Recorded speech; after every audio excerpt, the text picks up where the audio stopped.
नमस्कार. नमस्कार. जय महाराष्ट्र, जय शिवराय, जय श्रीराम. बोला. किती म्हशी होत्या आज?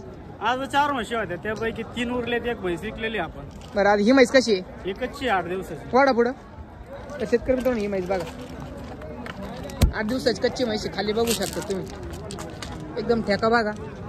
बघ दूध किती काढणार म्हैस? दूध 13 ते 14 लिटर दोन्ही टायमाचं मिळून अंगाची साडाची दुधाची बोली राहील. तिसऱ्या व्यातात म्हैस आहे, प्युअर जंगलची. पगडे बघायची, चमडं पाहायचं म्हशीचं, एकदम खात्रीशीर म्हैस आहे. दूध किती काढीन म्हैस? 13-14 लिटर दोन्ही. किती वेळाची म्हणले? तिसऱ्यांदी आहे का? किंमत किती सांगली आता?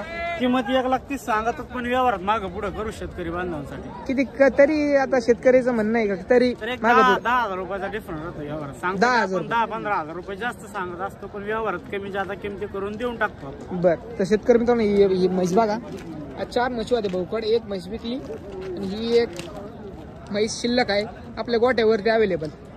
तर शिंगडी पगडी बघा मित्रांनो, प्युअर टॉप. शेतकरी बांधवांनी ना शनिवारपासून गुरुवारपर्यंत आपल्याला कॉल केला, ऑनलाईन मध्ये जरी लागले तरी ऑनलाईन मध्ये देऊ, आणि लाईव्ह मध्ये जरी शेतकरी आपल्याकडे आले मध्ये तरी आपल्या गोठ्यावर अवेलेबल होऊन जातील म्हशी. ओके.